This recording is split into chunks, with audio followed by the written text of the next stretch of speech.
Halo semuanya, balik lagi sehat terus dan lancar juga kegiatannya. Ini ada perdebatan yang menarik antara Pak Ade Armando, kemudian Bung Rocky Gerung, kemudian ada Ketua Projo, dan ini di sebuah acara yang membicarakan tentang Pak Jokowi, kemudian Hasto. Pak Ade Armando dan Bung Rocky Gerung saling saut menyaut ya. Jadi untuk lebih jelasnya kita langsung saja lihat videonya seperti apa. Ya, saya harus sampaikan bahwa cara berpikir saya memang berseberangan dengan Bung Rocky ya. Misalnya saja soal bahwa Pak Jokowi itu merusak demokrasi Indonesia dengan merusak Mahkamah Konstitusi kan. Saya nggak setuju. Saya merasa bahwa keputusan Mahkamah Konstitusi untuk yang ujung-ujungnya mengizinkan Gibran maju itu bukan urusannya Pak Jokowi. Itu urusannya Mahkamah Konstitusi. Mahkamah Konstitusi. Bagaimana caranya dia membatalkan? Karena dia tidak ngerti political ethics, itu dasarnya. Oke, silakan dijawab Bung Andi. Saya mau bilang bahwa dia menikmati kekeliruan itu. Saya bukan sekedar dia nikmati, dia nggak tidak paham setuju dengan tuduhan bahwa yang berada di belakang keputusan Mahkamah Konstitusi tersebut adalah Pak Jokowi. Jadi di situ aja kita udah beda. Dia tidak bisa membuktikan itu, saya juga tidak bisa membuktikan. Saya bisa buktikan. Saya tidak bisa membuktikan. Saya buktikan, saya tidak bisa membuktikan apakah Jokowi memang terlibat di sana. Saya akan buktikan. Gimana caranya Anda buktikan bahwa Jokowi ada di sana? Dengar gitu sekarang. Gimana nih? Apa? Logik dari kekuasaan. Enggak, ini jangan logik dong. Buktinya apa? Buktinya apa? Bisa ini tuh bukti. Ya apa. Seseorang yang punya ambisi, dia akan maksimalkan ambisinya. Sampai di situ dulu. Benar nggak tuh tesisnya? Enggak, buktinya apa? Bukan, saya mulai dengan cara berpikirnya. Ya. Anda punya ambisi, Anda akan ambil kesempatan untuk memaksimalkannya apa enggak tuh? Kesempatan itu adalah sesuatu yang relatif. Yes. Jadi misalnya begini. Tunggu. Nggak, saya mau bilang, no. Anda harus siap. Kasih kesempatan saya selesaikan. Apa yang namanya ambisi? Nggak, saya mau bilang begini. Saya akan berusaha keras agar apa yang saya ambisikan itu tercapai. Tapi semua harus dilakukan dengan cara yang etis. Sekarang setuju? Jadi saya mulai poin pertama ya. Kalau Anda punya ambisi, Anda akan maksimalkan apa enggak? Dengan cara yang etis, iya. Ya. Dengan cara yang etis, iya. Oke. Kapan cara yang etis itu dipakai oleh seorang yang ambisinya tak tertahankan lagi? Enggak, karena saya ada enggak, karena saya ada batasan etis, saya tidak akan mengatakan ambisi saya sudah tak tertahankan. Kapan seseorang menahan ambisinya kalau perintah moral dia itu adalah dinasti? Perintah moral apa? Perintah moral adalah perintah tertinggi. Yes. Tentu saja. Ya, jadi dia akan batalkan. Batalkan apanya? Kalau perintah moralnya bangun dinasti, oke? Dia akan batalin apa enggak tuh? Bagaimana mungkin ada sebuah perintah moral bentuknya adalah bangun dinasti? Seharusnya tidak boleh ada, tetapi itu faktanya, itu deh lo. Itu karangan Anda. Lo ini itu imajinasi Anda. Gini. Imajinasi saya, oke? Iya. Imajinasi saya itu, you cari pembuktian ilmiah, nggak ada kan? Nggak ada. Baca seluruh analis Australia, Indonesianis, disebutkan di situ ambisinya memang bangun dinasti. Saya tidak riset itu. Yang riset adalah teman-teman you yang PhD semua. Tanya Pak. Ya kenapa tiba-tiba saya harus setuju dengan mereka? Boleh you nggak setuju? Iya. Tetapi kan argumen you itu dia tidak teoritis. Saya tanya sama Anda, tunjukkan buktinya bahwa dia dengan sengaja berusaha. Pak Ade Armando dari tadi menanyakan tentang bukti ya di sini, sedangkan Bung Rocky ingin menjelaskan melalui imajinasinya seperti apa. Padahal tinggal bukti saja gitu yang ingin diketahui oleh Pak Ade Armando di sini. Menjadi mastermind dari perubahan di dalam Mahkamah Konstitusi. 7 disertasi di dunia, 8 dengan disertasi Hasto tentang itu. Apa yang kurang?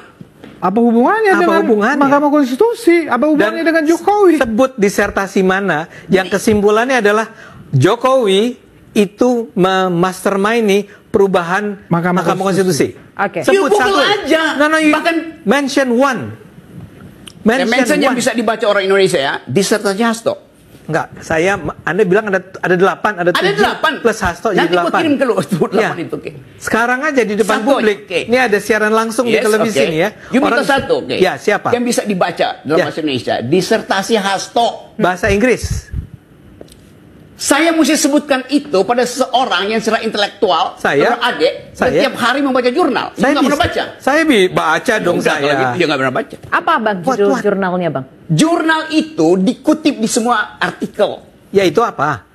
You mau tanya judulnya? Ya. Gua Google dulu. Enggak, kenapa Google dulu? Oh ya oke, silakan Google dulu kalau Anda bisa. Kalau saya terangkan di situ, orang tanya versinya apa? Versi yang paling bagus itu versinya Hasto. Saya ambil yang tertinggi aja. Coba. Versinya Hasto apa pentingnya? Hasto is not an intellectual. Dia dapat doktor aja saya ragukan. Ya udah kalau gitu. Iya, Hasto itu ya. Kemudian ini dari Waketum Projo. Aktor yang terlihat pasif di depan tetapi sebetulnya aktif di belakang, begitu. Dituding seperti itu. Silakan, Bang Freddy. Ya, jadi pertama kita harus melihat bahwa seorang ketua umum, seorang sekjen partai menjadi tersangka itu bukan hal yang aneh, itu hal biasa ya. Jadi kemudian teriakan-teriakan yang dilakukan oleh tersangka, politisasi hukum, ya, kriminalisasi, itu juga bukan hal yang biasa. Udah banyak contoh-contoh yang melakukan itu, ya. Bisa cari kambing hitam atau buying time atau untuk kepentingan kasusnya tersendiri, misalnya supaya penyidik melihat itu dari angle lain, itu bisa sah-sah saja. Jadi termasuk Hasto ini, ya, bikin bising aja, memang bikin bising ini. Jadi nggak ada nilainya. Omongan dia itu sendiri di ujung dia sudah katakan ini nggak ada bukti. So apa yang mau ditindaklanjutin KPK itu yang pertama. Iya, mengenai Hasto apa yang mau dibuktiin ya? Karena Hasto sendiri bilang di videonya tidak punya bukti. Jadi ya intinya mengarang saja sih itu Hasto di video yang katanya file rahasia. Yang kedua, Pak Jokowi sudah menjawab. Pak Jokowi sudah menjelaskan secara detail, ya, kronologisnya, faktanya, ya, bahwa ini nggak masuk akal. Sejak 2015, ya, ini merupakan inisiatif DPR. 4 tahun ke belakang sampai 2019. Ya, Pak Jokowi menolak itu, revisi itu. Kemudian bergulir terus sampai 2019, seluruh fraksi di DPR meminta kepada Pak Jokowi, menekan Pak Jokowi secara politik. Pak Jokowi ini kan seorang presiden, ya, yang harus ya membaca semua situasi politik. Karena banyak program-program yang harus dilaksanakan beliau, program-program kerakyatan yang bisa terganggu kalau DPR terganggu. Beliau harus melihat itu semua. Begitu, sehingga beliau mengeluarkan surpres. Nah, jadi kemudian ya silakan saja publik menilai omongan siapa yang bisa dipegang dalam hal ini. Hasto sendiri udah membantah omongannya, tidak ada bukti. Gitu loh. Yudi tadi udah menjelaskan secara gamblang proses di KPK itu, proses di penyidikan itu gampang kok, ya. Nggak bisa cuma dasar omon-omon, nggak bisa omon-omon. Kita omon-omon kasih bukti baru diverifikasi. Begitulah sistem penegakan hukum. Oke. Ya, jadi saya bilang memang Hasto ini hanya cuma bikin bising-bising aja. Oke, baik. Gitu. Sekarang gini ya. Rocky Gerung itu kan selalu berimajinasi tentang Jokowi. Dan imajinasi dia tentang Jokowi dianggap sebagai fakta mengenai Jokowi. Tidak bisa membedakan mana imajinasi tentang Jokowi, mana fakta tentang Jokowi. Imajinasi tentang Jokowi tidak selalu merupakan fakta tentang Jokowi, Pak. Kapan imajinasi itu menjadi fakta? Ketika imajinasi itu terkonfirmasi secara faktual mengenai Jokowi. Jadi imajinasi tentang Jokowi adalah fakta tentang Jokowi ketika imajinasi itu terbukti secara faktual tentang Jokowi. Bahayanya kalau imajinasi tidak diimbangi dengan fakta, sama halnya dengan begini, Pak. Suatu pagi saya kehilangan uang 50.000. Kemudian sore harinya ada tetangga saya membeli mobil.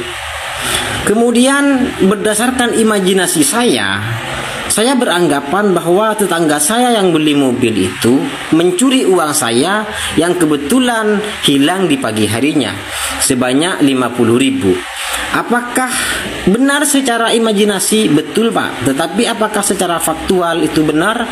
Belum tentu.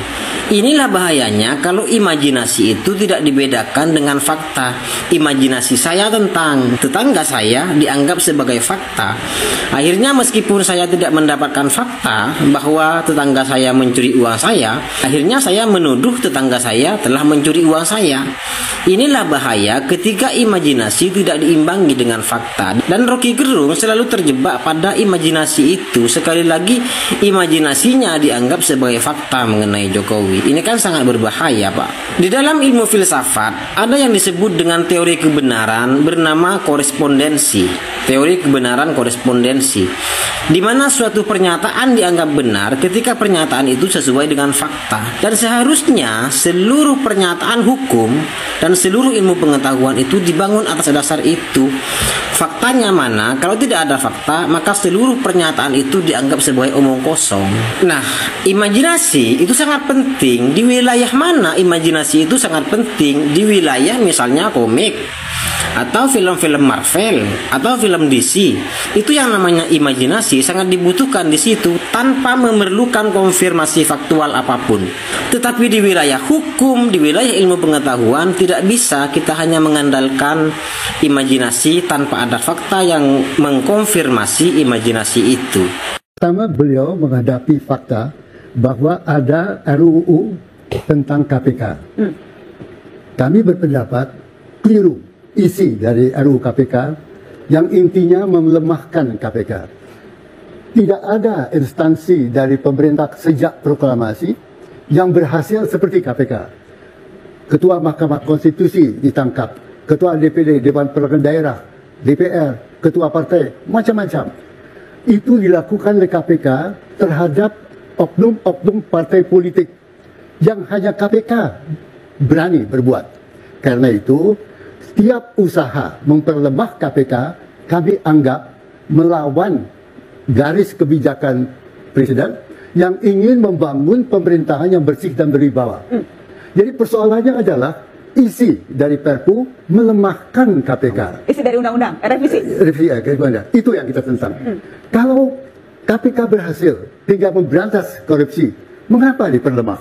Mengapa diangkat Dewan Penasehat? Mengapa?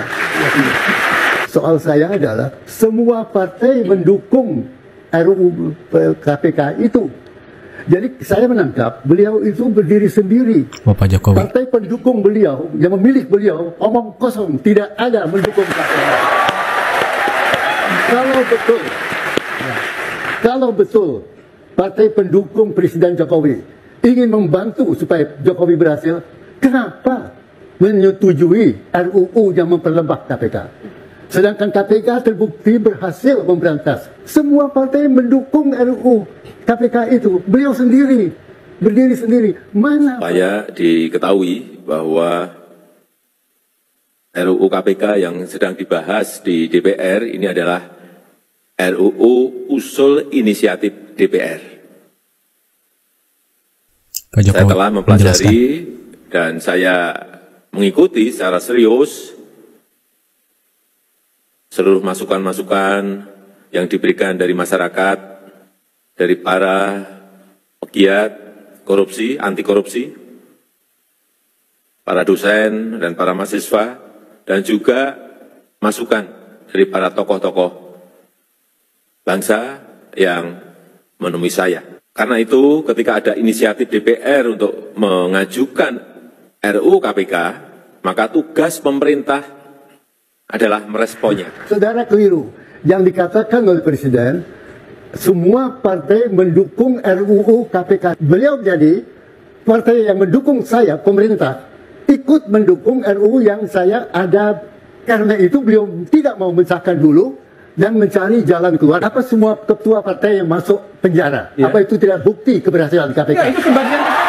Saya tidak setuju terhadap beberapa substansi RUU inisiatif DPR ini yang berpotensi mengurangi efektivitas tugas KPK. Yang pertama, saya tidak setuju jika KPK harus memperoleh izin dari pihak eksternal untuk melakukan penyadapan. Misalnya harus izin ke pengadilan. Tidak. KPK cukup memperoleh izin internal dari Dewan Pengawas untuk menjaga kerahasiaan. Yang kedua, saya juga tidak setuju penyelidik dan penyidik KPK hanya berasal dari kepolisian dan kejaksaan saja. Penyelidik dan penyidik KPK bisa juga berasal dari unsur ASN, aparatur sipil negara, yang diangkat dari pegawai KPK maupun instansi pemerintah lainnya. Nah, ini tadi berdiri sendiri, kata Prof. Emil, berarti yang berjuang adalah Pak Jokowi dan segelintir orang aja ya. Terus kemarin Pak Jokowi dituduh menjadi dalang pelemahan KPK, padahal di beritanya atau runtutannya itu sudah ada ya, sudah kita lihat kemarin di video sebelumnya. Pak Jokowi sendiri yang menjelaskan. Kemudian ada video yang memang ketika Pak Jokowi menjelaskan itu diperlihatkan berita-beritanya.